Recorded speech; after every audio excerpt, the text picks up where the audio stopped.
Don't let anybody make you think that God chose America as his divine messianic force to be a sort of policeman of the whole world. God has a way of standing before the nations with judgment, and it seems that I can hear God saying to America, you are too arrogant. And if you don't change your ways, I will rise up and break the backbone of your power.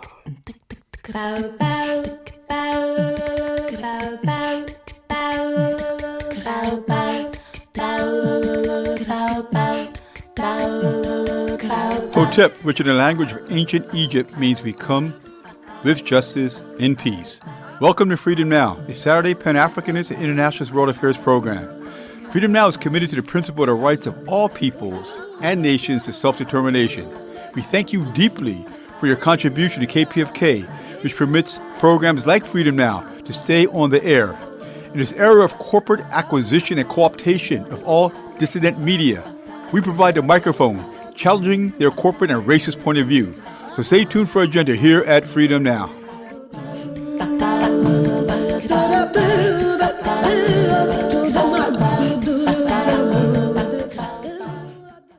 Fellas, I'm ready to get up and do my thing. I want to get into it, man, you know.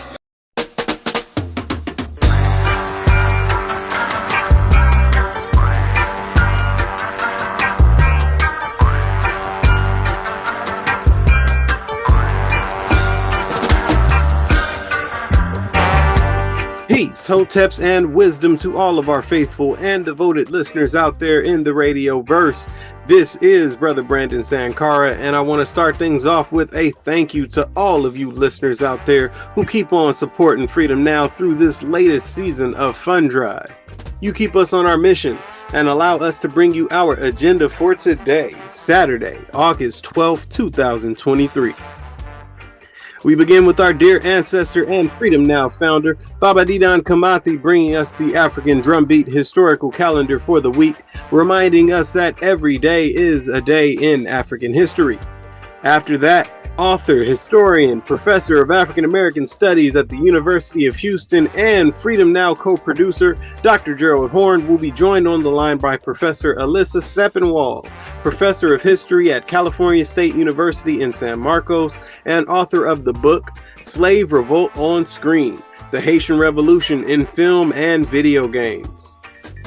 Then in the second half of our program, we'll be hearing from Dean Calbreath, who's the author of the book, The Sergeant, The Incredible Life of Nicholas Said, son of African general, slave of the Ottomans, free man under the Tsars, and hero of the Union Army. That's right, we have yet another Black August program chock full of valuable content to enrich your mental library right here on Freedom Now. And of course, being that this is indeed Black August, we want to remind you to visit the Facebook page of Black August Los Angeles to see this year's calendar of events to pay tribute to our revolutionary freedom fighters throughout history. Today, August 12th, from 3 to 6 p.m. at Crass Unity Center, it is Pan-African Women's Day, sponsored by the All African People's Revolutionary Party and All African Women's Revolutionary Union. Tomorrow, August 13th, is the annual tribute to the martyrs at the Marvin Jackson, Ronald Freeman, and Roland Freeman Black Panther Party breakfast at Simply Wholesome Restaurant. Lastly, for the week, on Thursday, August 17th at 7 p.m., catch Theory Thursday number 2, focusing on women and immigrants, going down at the LA Grind Coffee House and sponsored by BMBLA, Party for Socialism and Liberation. Tune in next Saturday to Sister Tej to find out more happenings going on this Black August. Now, while we are in Fund Drive and still able to bring you this much quality content, we want to remind you to call 818-985-KPFK. That's 818-985-5735, or go online to kpfk.org and pledge your support to the station at any level. Remember, these are all tax-deductible donations, and you can take home one of 3 fantastic premiums from the library of Dr. Gerald Horne, available for your donation of $100 or more. These signed book copies cover topics including Paul Robeson, slavery and Jim Crow in Texas, and racism and radicalism in Washington, D.C.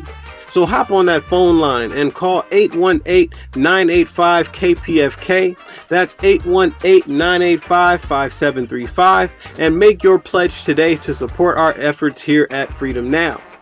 Stay tuned to hear a little bit more about those premiums coming from Dr. Gerald Horne at about the middle of our program. Now I'm going to be on the ones and twos as we pour this knowledge, making sure your mental cup runneth over with revolutionary wisdom right here to quench your mental thirst on Freedom Now, KPFK 90.7 FM in Los Angeles and kpfk.org, streaming live on the web. To make sure that we stay on a smooth ride with that cultural vibe that you know and love, we'll be enjoying a musical bottom featuring Rico, Duke Ellington, Ahmad Jamal, Stefan Harris, Micaiah McRaven, Joe Farrell, and Lester Bowie. Now people get ready for this train to come and taking you one step closer to mental liberation, and stay tuned for that beat of the historical drum, followed by a conversation with Dr. Gerald Horne and Professor Alyssa Sepinwall.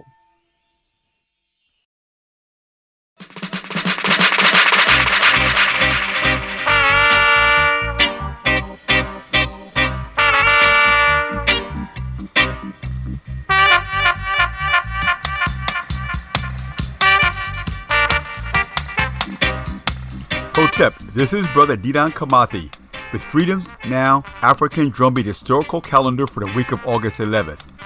This segment is designed to combat the European miseducation of history that posits that European so-called civilization is the only valid civilization. This view permeates all aspects of Western and neo-colonial third world countries. It is the most powerful weapon in controlling the minds of the oppressed.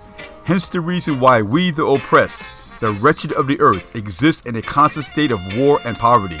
We lack self-esteem, we lack self-determination, we lack a correct history of our peoples and struggle.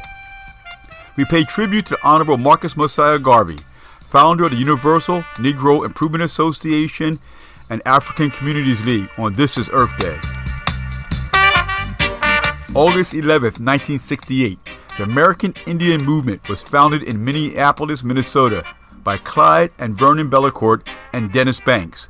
AIM continues to be the vanguard pan-Native American movement which seeks the liberation of Native Americans from European capitalist settler domination. August 11th, 1905.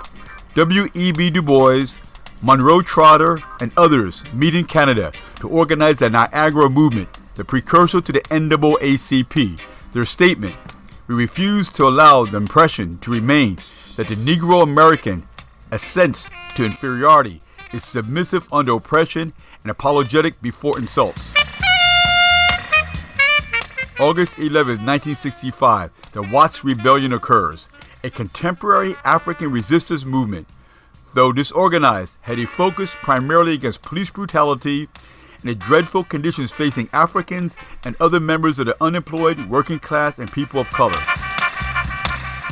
August 13, 1918, Red Bloody Summer begins in the United States. In over 25 cities, whites massacres Africans, which, together with the highest rates of lynching during this period, lays the basis for the rise of the Universal Negro Improvement Association and African Communities League. August 12, 1976, over 3,000 Palestinians are massacred at Tal al-Zafar in Beirut, Lebanon, by the Phalanges, a right-wing Israeli U.S.-backed militia group, and Israel's covert forces in the continued effort at the expansion of the Israeli settler colony. August 13, 1926, Fidel Castro, the personified leader of the Cuban Revolution, was born. Fidel Castro and the Cuban Communist Party survived over 13 U.S. presidents, starting with Dwight Eisenhower in 1959, up to President Obama's effort at regime change and economic system change from socialism to capitalism. There's been over 500 U.S. covert CIA operations to overthrow the socialist island off the coast of Florida. Cuba is a sterling example of the power of the people is greater than the U.S. empire. August 13, 1521, Spanish conquistador Hernando Cortez conquers the Aztec capital of Tenochtitlan of present-day Mexico, beginning the long Spanish colonial rule. The post-independent countries of Latin America today are struggling with the Spanish colonial legacy in language, culture, economics, and a caste system that disdains that which is indigenous and places a premium on all that which is Spanish. The recent Bolivarian revolutions throughout Latin America is a resolution of that 486-year legacy. August 14, 1842, the Seminole Native Americans forced on a long march to Oklahoma. The Seminole Nation came into existence in the 18th century and included hundreds of runaway Africans from the slave plantations. In a series of wars against the Seminoles in Florida, over 1,500 U.S. soldiers died in the U.S.'s effort to stop the Seminoles from providing refuge to runaway slaves. August 14, 1789, the French masses stormed the prison called the Bastille, which lays the basis for the overthrow of the royal feudal monarch dynasty and the rise of mercantile capitalism and the supportive middle class and working class. August 16, 1617, 31 African prisoners of war / slaves, the first shipment of millions, are delivered to Virginia, sparking a boom in the local economy. This represents the third presence of Africans in the Western Hemisphere. The original inhabitants of this hemisphere, being migrants out of Africa in the population of the entire planet, the second migration were the travelers during the Mansa Musa Empire of Mali during the 14th century, which gave rise to the Olmec civilization, and the third presence is to the transatlantic slave trade. August 17, 2007, Irene Morgan crosses over. She defied segregated Greyhound buses in 1944 when a white bus driver told her to give up her seat to a white person. She refused, and when the sheriff deputies tried to throw her off the bus, she kicked him. He was blue and purple and turned all kind of colors, she states. She started to bite him also, but she said he looked so dirty that she clawed and tore his clothes. She was arrested, and on June 3, 1946, the Supreme Court ruled on her behalf, which was ignored by the South. August 17, 1887, Marcus Mosiah Garvey was born. Garvey reflected the mass aspiration of African people in the diaspora for a reconnection with their homeland, Africa. Brother Garvey founded the Universal Negro Improvement Association and African Community League with his wife, Amy Garvey. This organization, which at its peak had over 5 million members in every continent of the world, was the largest organization in the history of African people. UNIA and ACL initiated an African cultural renaissance and various movements including Black is Beautiful, Africa is a Land to be Proud of, and that organization is a key to liberation. This has been the African Drumbeat Historical Calendar. This calendar and program can be reheard for the next 90 days at kpfk.org under Audio Archives, scroll to Freedom Now. So please join us in the global unity chant of a mandala away to wherever you are, which means all the power belongs to we the people. Please repeat 3 times.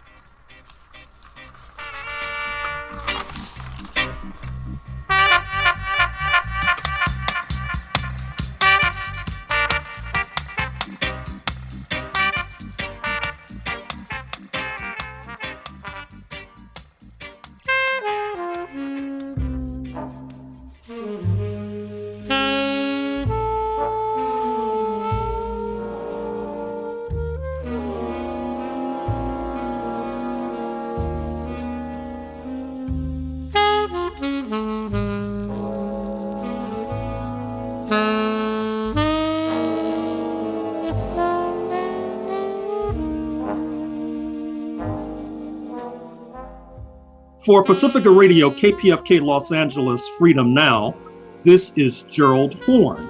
And with me on the line is Alyssa Sepinwall, Professor of History at California State University in San Marcos, and author of the book, Slave Revolt on Screen, The Haitian Revolution in Film and Video Games.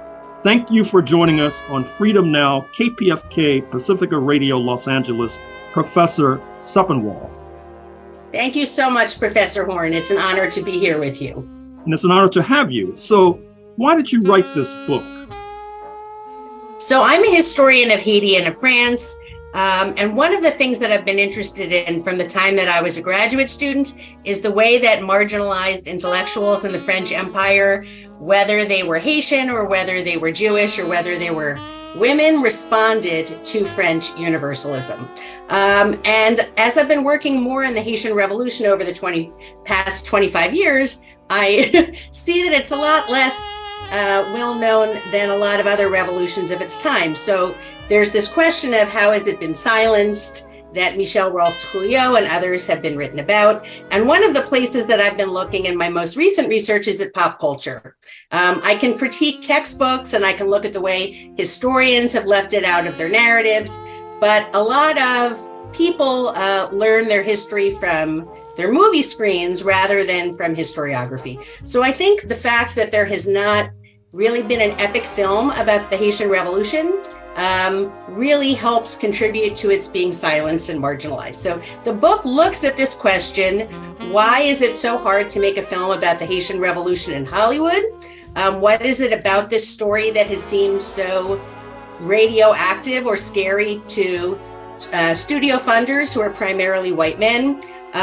So I look at this idea: what is it about the story, the first successful slave revolt in the New World that led to the founding of an independent country, that epitomizes Black freedom? What is it about this story that has been so scary to execs? I look also at what has happened when cinema legends like Suzanne Palcy or Danny Glover or even Harry Belafonte have tried to propose films on the Haitian Revolution. Spoiler alert, I have a chapter called No White Hero, No Funding. And then I look at why it's been difficult for Haitian directors to make their own films about the Haitian Revolution and to have them seen outside Haiti. And in the final section of the book, I turn to a place that I wasn't expecting to look, which is video games, where there have been, in some very high profile games, themes related to the Haitian Revolution and to slave revolt. So the big questions that I ask in the book are: who has the power to tell stories about slavery and colonialism on screen and to decide how global Black history is portrayed? And what's the difference between what happened in the past and how we talk about it in popular culture? And more generally, how do the legacies of slavery and colonialism, the economic legacies themselves, help to determine this story? Who gets to tell the story now on screen? Now, one of the films you deal with that does in fact confront the Haitian Revolution is entitled Lydia Bailey. But apparently you found it rather difficult to track down a copy of that film. Tell us about that. Yeah, Lydia Bailey is very interesting. It's really the only film that Hollywood has made that's directly on the Haitian Revolution. It was made in 1952. But I'll tell you that the studio execs, I got to look at the archives of the making of the film. They were worried. They didn't want it to be too much about the Haitian Revolution and Black generals. They really wanted it to be a story about two white people in love in the middle of the Haitian Revolution.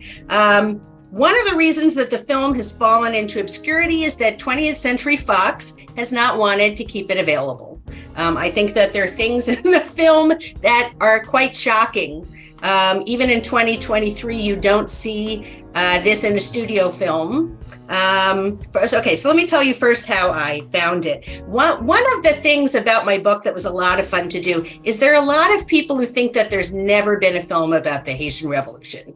And in fact, as I dug around, I was able to find a couple of dozen, even if they're not Hollywood productions and even if they're shorts. But this film in particular had some very big stars at the time. William Marshall was kind of ahead of Harry Belafonte and Sidney Poitier about being this big African-American movie star signed to a contract who'd been lured out from the New York theater scene. And they kind of have let it lapse. So I heard about the film and then it was hard to find, and I eventually found that Fox was selling a DVD copy in Spain.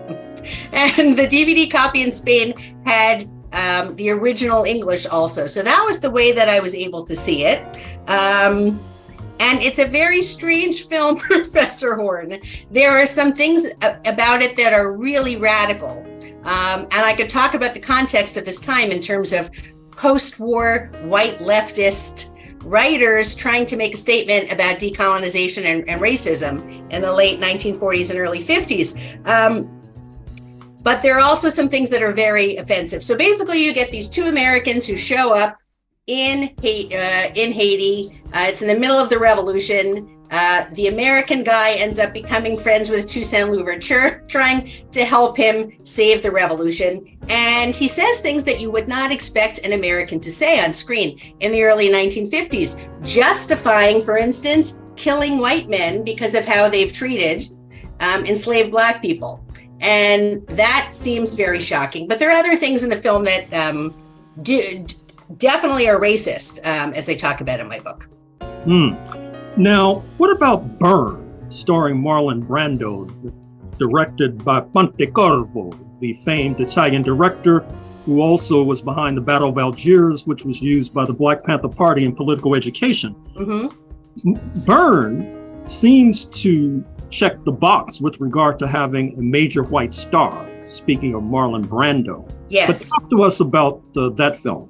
Sure. So I love Pontecorvo's Battle of Algiers. It's a class that I show. It's a film that I show in class, and it really blows students away. And certainly Pontecorvo as a director is someone who's capable of collaborating with people with formerly colonized people seeking their independence and presenting their perspectives. Burn, I don't like quite as much. Burn is the story of people on this fictional island, Queimada, who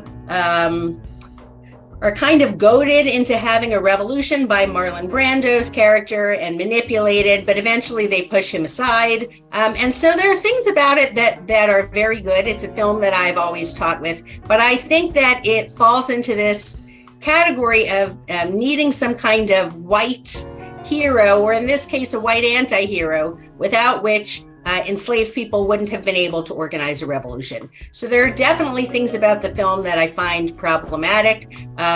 Yes.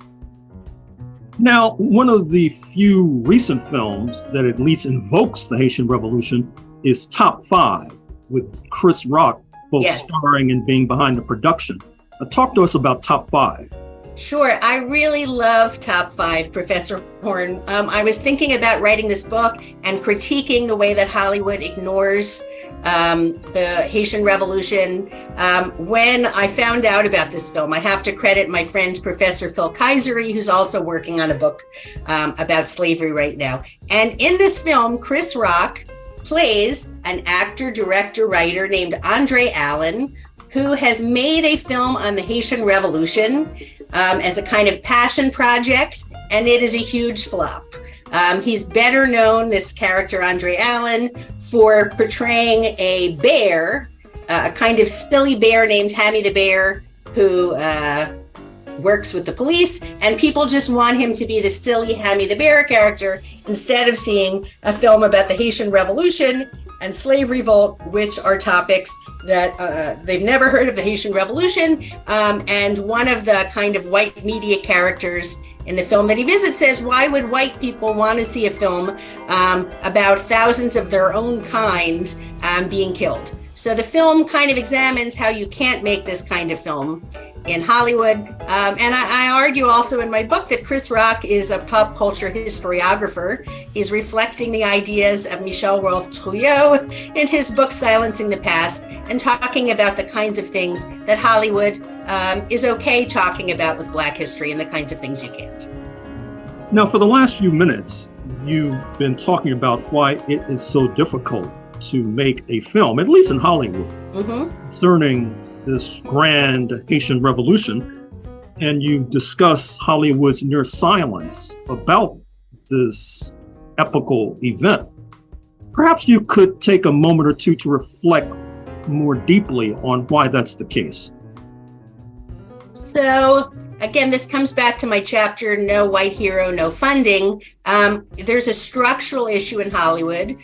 Joe Fegan and others have pointed to it, where the leaders of studios are almost entirely white men, and they make decisions based on what they think audiences will see, and they imagine that audiences are like them. So of course there are films on Black history that get greenlit in Hollywood, but a lot of them tend to have a white hero. You think about 12 Years a Slave, for instance, one of the most difficult and challenging films on slavery, and yet there's Brad Pitt to save the day. Or you think about Mississippi Burning, or you think about Amistad, where you have, once again, Matthew McConaughey there to save the day. So there's been a kind of structure where Hollywood will make films on Black history if there's a white hero with whom the audience can empathize and can think, okay, racism is not a structural problem. There are just some bad white guys, but I would be like that person on screen. And it doesn't, again, look at the kind of more challenging issues in history. So the Haitian Revolution is not really a story that has a white hero unless you want to elevate someone who is a minor character. And Danny Glover encountered this when he was shopping a project on Toussaint Louverture to studios. People said, great, great, great, where's the white hero? Now, what about video games? And for those still locked in the 20th century, you can inform them what is a video game. But sure. Apparently their video games have been more receptive than cinema to dealing with the Haitian Revolution. For example, you mentioned Assassin's Creed, which perhaps you too can reflect upon. Sure. So I'm also a little 20th century. I played some early video games, back in the 80s, but I am not a gamer, and I didn't realize that games had become complex and included all kinds of very powerful and sometimes very nuanced historical stories. So while I was teaching my comparative French colonialism class, a student, Nick Boyens, told me about 10 years ago, he said, Dr. Sepinwall, there's a new game on what we're studying. And I said, what do you mean, a game on what we're studying? And he said, there's a game about slave revolt in French colonial Saint-Domingue. So that is how I first found out about Assassin's Creed Freedom Cry, which is a major game from Ubisoft, which is one of the largest video game studios. And I thought video games are small creations, but their budgets can be huge, just like blockbuster studio films in the hundreds of millions of dollars. And so I watched the initial trailer for Freedom Cry, and I saw that this was a story about a formerly enslaved person from the British Caribbean who washes up on Saint-Domingue in the 18th century and gets involved with Maroons who are fighting for liberating other enslaved people in Saint-Domingue. And it kind of blew my mind. I couldn't quite wrap my mind around who had made such a game, especially given the fact that people in Hollywood seemed so frightened of the topic. So that's something that I go into in the last two chapters of my book. What are these games that deal with slavery? There are some absolutely awful games that engage with this topic, as you can imagine, Professor Horne. But there's some others that I think are more powerful, including some by Caribbean intellectuals. Speaking of Caribbean intellectuals, that brings us to Raoul Peck, a former minister of culture in Haiti, a man who was behind the blockbuster film Lumumba about the Congolese hero, a documentary about James Baldwin with Samuel L. Jackson doing the narration, a very intriguing film about Karl Marx, in fact. Now, Raoul Peck gets a lot of his funding from outside the United States. In fact, usually residing in Berlin. And so I'm wondering, why has Raoul Peck had such difficulty in mounting a film on the Haitian Revolution? It's the same kind of issue. So Peck, being a very well-known filmmaker, and I have to say he's my very favorite filmmaker, even as someone who loves many other directors, to make an expensive film, he still needs to get capital. So one of the places that he's gotten funding is HBO, because of the level that he's at. He's been able to make extraordinary films like the HBO docuseries Exterminate the Brutes, which is, again, one of the most challenging things to be produced by a studio in Hollywood, looking at the origins of the United States. Extermination, colonization, and civilization are these three words that he looks at. But he was trying to make a film on the Haitian Revolution with French TV company. And they did not like the way that he was telling the story. And you might say, well, what was he saying in the story? What he was saying that was so terrible, Professor Horne, was that the French were enslavers and they were racists. And so Haitians had to revolt against them. And it's kind of crazy, right? That the French TV station commissioned this film and didn't want to hear that was the way the story worked. But he had a conflict with them. They somehow, I don't know if the word is let him go or they had a mutual agreement, but then they brought someone else on to kind of doctor his script and finish it. And in this ridiculous version, the French TV miniseries, Toussaint Louverture, it ends up that Toussaint Louverture is a hothead. He's just too emotional. The French are not racist. He doesn't need to go to war, but it's a good thing that he has a nice white friend, General Laveau, who helps calm him down. But it's a really ridiculous movie. And I know that Raoul Peck has been trying to make another film on the Haitian Revolution. I don't know quite what that status is. But in the meanwhile, I look in the book at another film that he made, which looked at the legacy of the Haitian Revolution in the present, called Malheur Tropical. But yes, having him make a film on Toussaint Louverture and having Haitians be able to tell the story of their own history, that's something that's very important to me. And it's another theme of the book, is trying to look to Haitians who have made these films and to figure out how to persuade Americans not just to stream whatever they have on Netflix or on HBO or to go and see whatever is in the multiplex, but to seek out films by Haitian and other directors from the Global South, even if they have to pay to see their films at festivals. Well, I'm afraid we're going to have to leave it there, Professor Sepinwall, Professor of History at California State University in San Marcos, and author of the book, Slave Revolt on Screen, The Haitian Revolution in Film and Video Games. Thank you for joining us on Freedom Now, KPFK Los Angeles Pacifica Radio, Professor Sepinwall. Thank you so much, Professor Horne. It's been a pleasure. Ditto.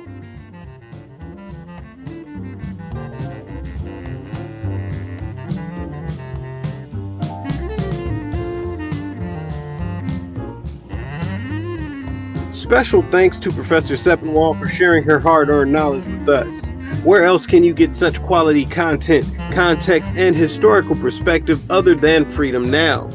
Call 818-985-KPFK. That's 818-985-5735. Or go online to kpfk.org to donate and support the show by donating today. And you'll be able to get one of our awesome premiums to expand your library and your mind.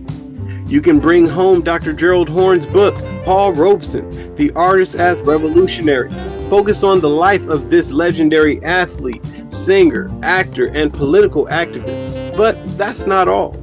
Dr. Horne, tell the people about what else they can take home today. Have you ever wondered why white supremacy is so endemic in North America?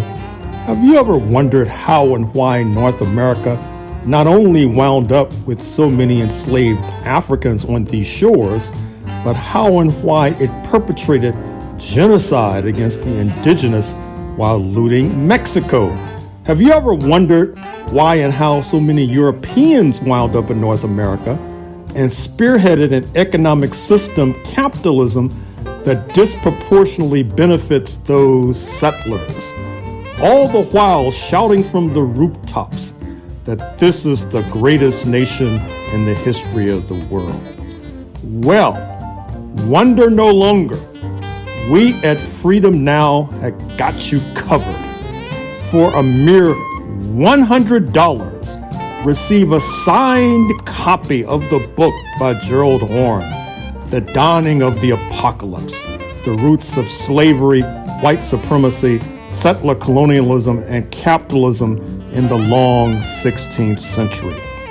Read this book and understand the role of religion, especially Protestants versus Catholics and Christians versus Jewish and Muslims versus Christians in this entire process, and understand the religious roots of white supremacy itself, suggesting why it is so hard to get rid of.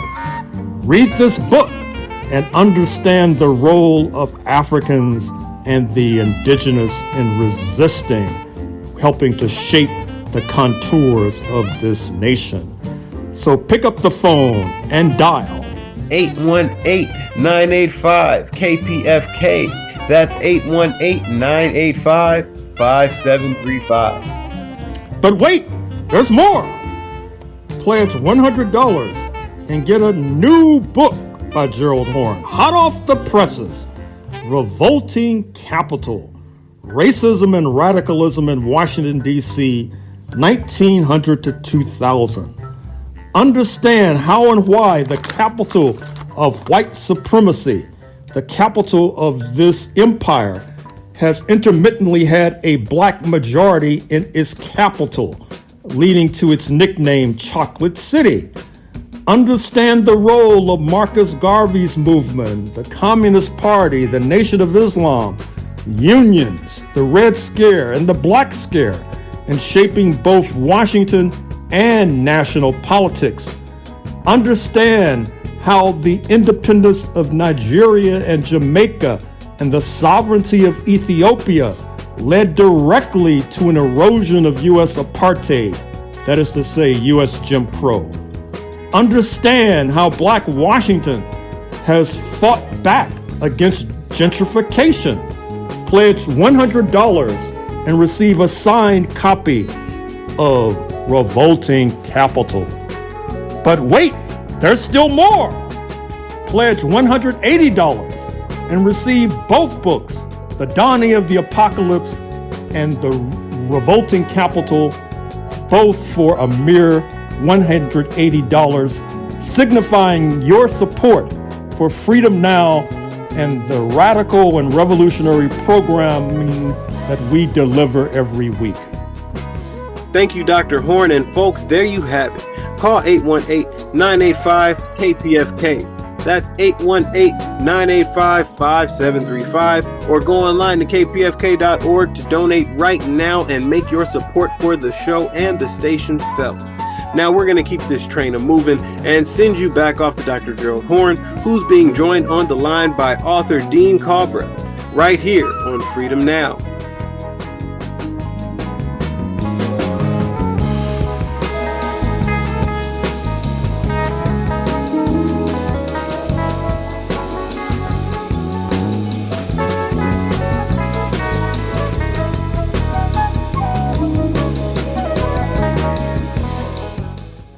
For Pacifica Radio, KPFK in Los Angeles, this is Gerald Horne for Freedom Now, and with me on the line is Dean Calbreath, author of the book, The Sergeant, The Incredible Life of Nicholas Said, son of an African general, slave of the Ottomans, free man under the Tsars, hero of the Union Army. Thank you for joining us on Freedom Now, KPFK Los Angeles, Dean Calbreath. Absolutely. Glad to be here. And we're glad to have you. So why did you write this book? I wrote this book because, I guess the genesis of this book is that I was in the Middle East after 9/11, and I was writing about Arab feelings, Muslim feelings about the United States. And as I got to writing about that, I got a lot of questions from people I was talking to there about, how long have Muslims been around in the United States? What have they been treated like? Questions like that. When I got home, I did a lot of research and found Muslims, throughout our history, both free and enslaved. Nicholas Said was a person who I thought was a wonderful example of this trend. He was not Muslim when he arrived in the United States, but he was born and raised Muslim in Africa, and he kind of introduced himself to American audiences as a person who could, he introduced himself by his birth name, Muhammad Ali Ben Said, instead of Nicholas Said, and as a person who could tell them a little bit about the Muslim world. So you say in the book that he was multilingual, which is an understatement. He spoke Arabic, Turkish, Russian, Hebrew, Greek, German, French, Italian, and English. How did he learn to speak so many different languages? Well, I got to add in a couple. He also spoke both languages of his parents, Mandara and Kanuri, two African languages, and he also spoke. He also tried his hand at Hebrew and Biblical Greek. I mean, he was just, he could speak pretty much any language that he encountered. And the way he learned these, he had a very facile ear, apparently. And he, by the time he left Africa, in his boyhood home of Kukua, the capital of the nation of Borno in Africa, which is where northwestern Nigeria is now. That's where he grew up. He could already speak 3 languages. He was enslaved, which we're about to talk about, I would imagine. And as a slave, he learned Turkish, and because he ended up being owned by Turks.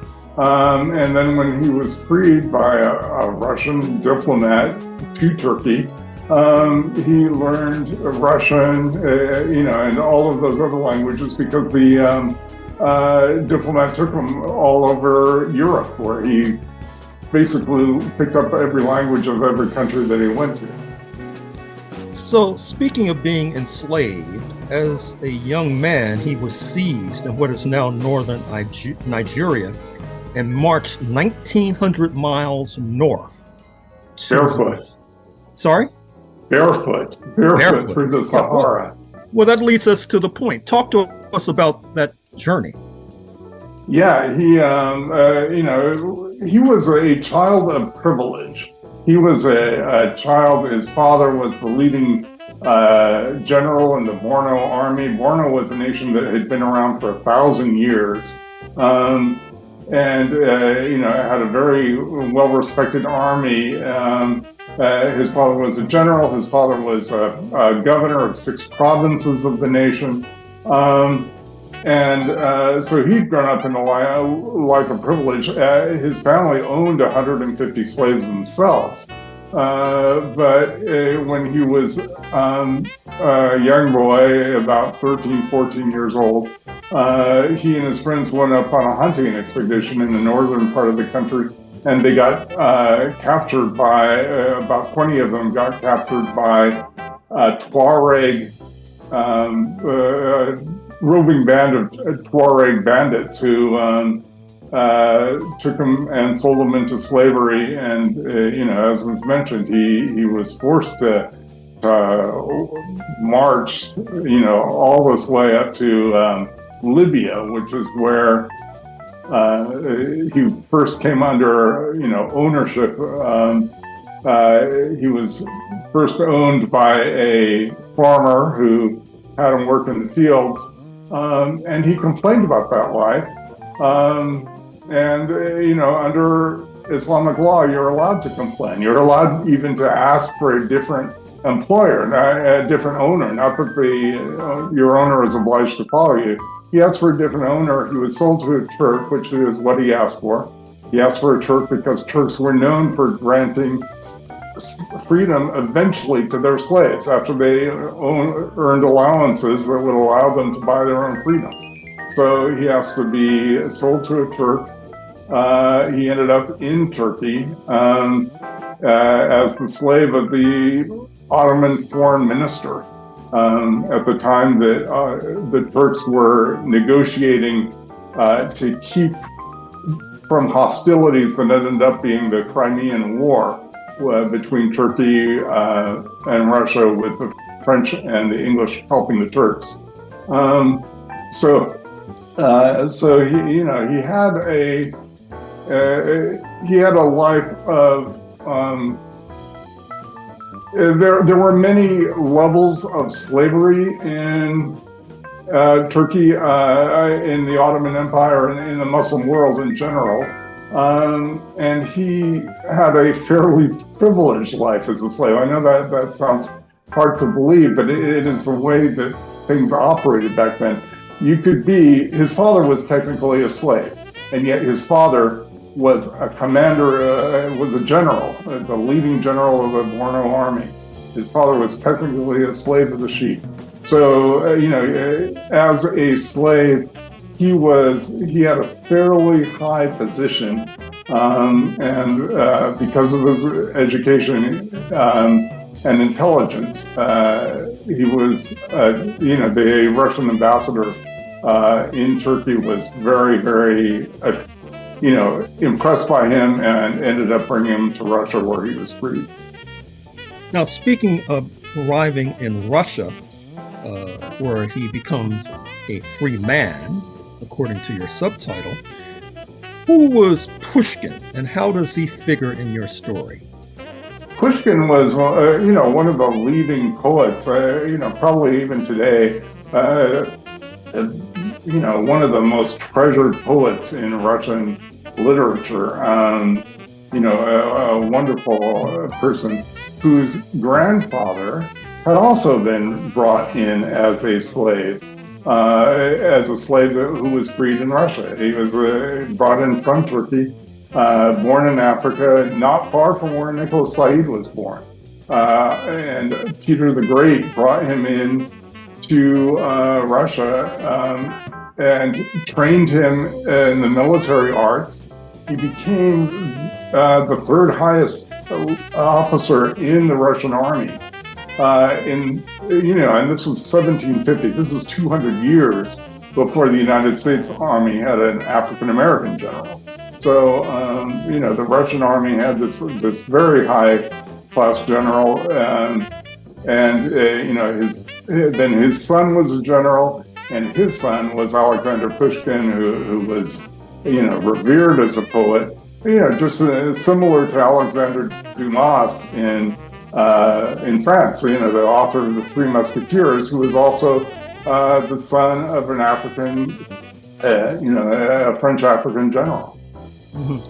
Now, this brings us to the United States, where he arrives in time to encounter the U.S. Civil War in the 1860s.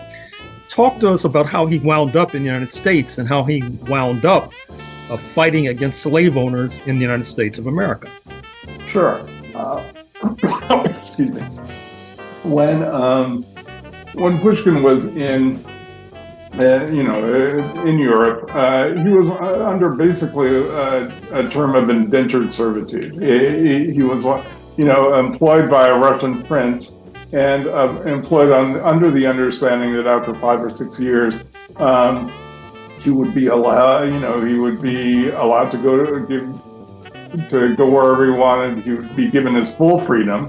He had partial freedom, but he would be given his full freedom at that time and could go wherever he wanted. So when his 5 or 6 years ended, then he was in England at that time, still with the Russian prince. And he was moving towards going back to Africa. And there was a Dutch count who happened to be getting married to an Englishwoman at that time. The Dutch count was very impressed by him and said, hey, I'm about to take a year-long honeymoon in the Americas. I need a person like you. I need a personal assistant, which is basically what he was, to come with me to the Americas. You come with me, I'll give you enough money so you can be a rich man when you're back in Africa. So he accompanied the prince. They went to the Caribbean, they went to Canada, and they crossed into America, into Detroit, at about, at roughly 3 or 4 months before the Civil War began. And he was still in Detroit when the war began. He immediately went down to the recruiting office. He wanted to join the Union Army. He wanted to fight against slavery. He went to the recruiting office, apparently, and he tried to join, but he was told that the army was for whites only, which must have shocked him because he had seen Africans in the British and French army. There were generals in the French and Russian armies. So, this shocked him that this was for whites only. And he ended up becoming a school teacher in Detroit instead. He thought that was a good way he could serve the local community until Abraham Lincoln actually opened up the army to African Americans about 2 years later. So he winds up in the United States, winds up in the Lincoln Army. He apparently marries 2 times in the United States, which raises the question, are there any offspring of Nicholas Said, this son of an African general, this slave of the Ottomans, this free man under the Tsars, this hero of the Union Army? Are there any offspring today, 2023, of one Nicholas Said in the United States of America? There may well be, but we don't know. And the reason for that is he did marry twice. One of the marriages probably was not official. It definitely wasn't official by a legal standard because at the time he got married, he was in South Carolina where he'd been fighting the Civil War. After the war ended, he stayed in South Carolina. He, quote, married, unquote, a woman down there. But at that time, there were actually no legal standards for even though slavery had ended, even though the Union Army had won, it took about a year before there were legal standards that allowed former slaves to be married, to be officially married. And so this was an unofficial marriage, and it was, it was probably a wartime romance that ended fairly quickly.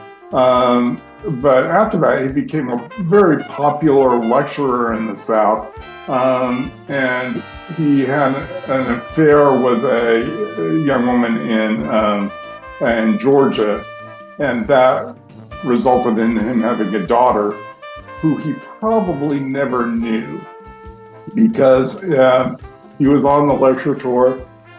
He only stayed in Bainbridge, Georgia, where his daughter was born. He only stayed there for a couple of weeks before moving on. And he'd probably moved on when his lover found out that she was pregnant. And she had no way of getting a hold of him. He had no way of getting a hold of, well, he did have probably a way of getting a hold of her, but he didn't have a reason. He didn't know that she was pregnant. So the daughter turns up in the 1880 census. Her mom has moved on, has married somebody else, but the daughter still bears his name. But that's the last that we've heard of her because as a woman, it's hard to follow genealogically because names change when you get married. So unless you've got their marriage certificate, you can't follow what happened to her. And so we have no idea what happened to her, but he could well have descendants that are alive today.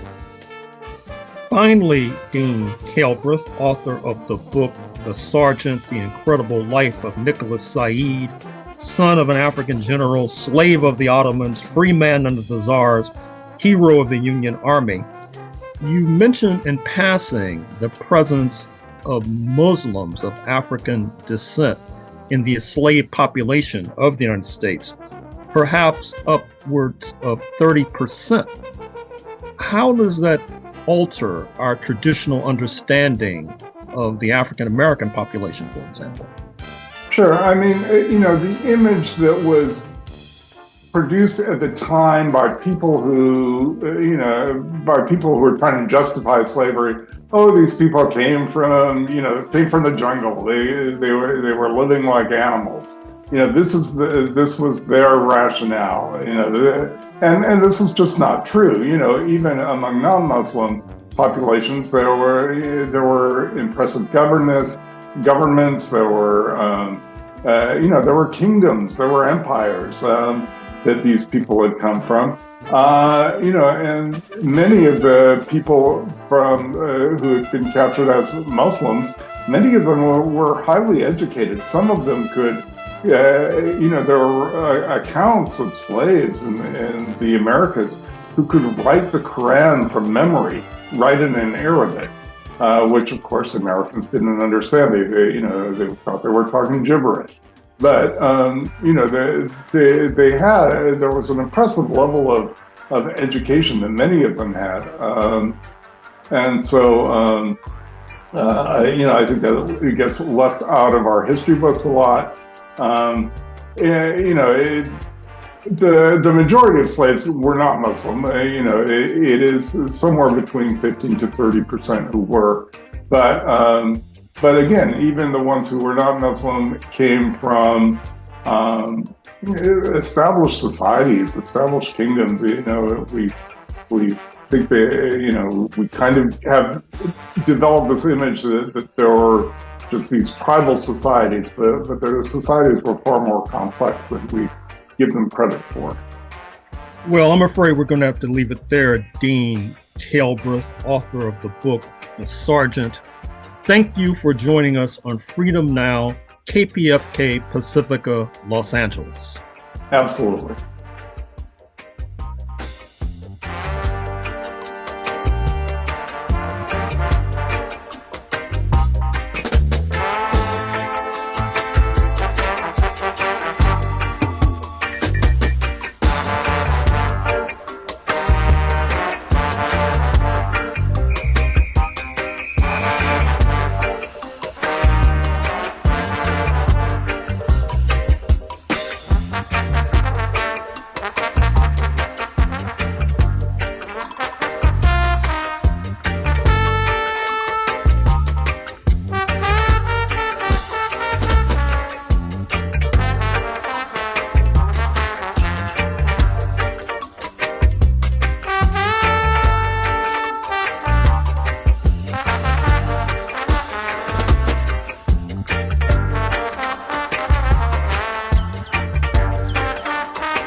In closing, we'd like to thank our guests, starting with Professor Alyssa Sepinwall from Cal State University in San Marcos and author of the book Slave Revolt on Screen, the Haitian Revolution in Film and Video Games. We also want to thank Dean Calbreath, author of the book The Sergeant, The Incredible Life of Nicholas Said, son of an African general, slave of the Ottomans, free man under the Tsars, and hero of the Union Army. Find that Black-owned bookstore near you that you know and love, and find their books today. Shout out to Dr. Gerald Horne for doing what he does best and guiding this train of mental liberation towards Pan-African enlightenment for yet another Saturday. Hit up your favorite bookstore right now and find one of Dr. Horne's many informative texts to enrich your library and your mind. Word to producer Sister Tej. Much love to our spiritual backbone and Freedom Now founder Baba Didan Kamati for bringing us the African drumbeat historical calendar for the week. Shout out to our marvelous engineer, and last but certainly not least, thanks to all of our loyal listeners and supporters out there. It takes a village to build a revolution, and Freedom Now is a village to be reckoned with. Please continue to support our programming. We are volunteer producers, and the station needs your help to pay the bills and keep the lights on in the building and the mics hot for us to bring you this quality content. So please dial 818-985-KPFK. That's 818-985-5735, or go online to kpfk.org to donate and support the show. This has been Brother Brandon Sankara, and you can join us on Facebook at Freedom Now Gerald Horne.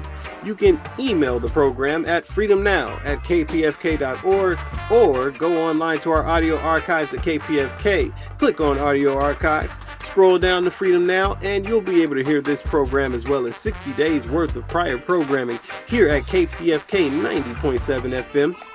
We now send you off to our sister Assumpta with Spotlight Africa, coming up next, addressing issues facing Mama Africa. And until next Saturday here at Freedom Now, we stand running our marathon, ready for revolution.